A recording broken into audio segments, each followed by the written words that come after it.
ॐ श्री वेंकटेश्वराय नमः। पादौ पूजयामि। ॐ श्री वेंकटाचलाधीशाय नमः। गुल्हौ पूजयामि। ॐ श्री प्रदायकाय नमः। जानुनी पूजयामि। ॐ पद्मावतीपतये नमः।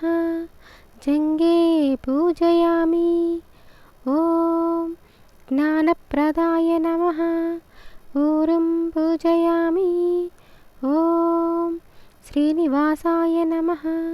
कटिं पूजयामि। ॐ महाभागाय नमः। नाभिं पूजयामि।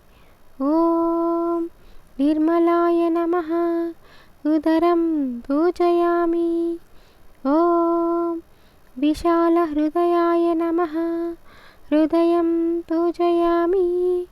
ॐ परिशुद्धात्मने नमः। स्तनौ पूजयामि।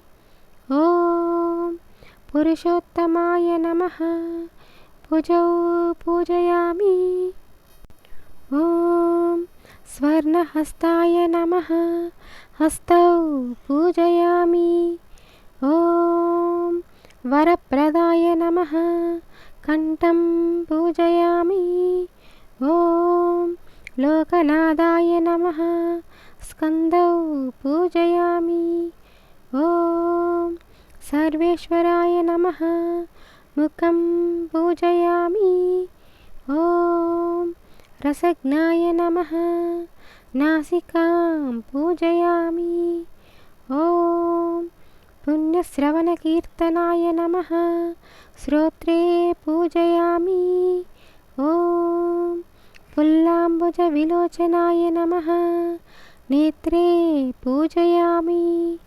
ॐ वर्चस्विने नमः। ललाटं पूजयामि।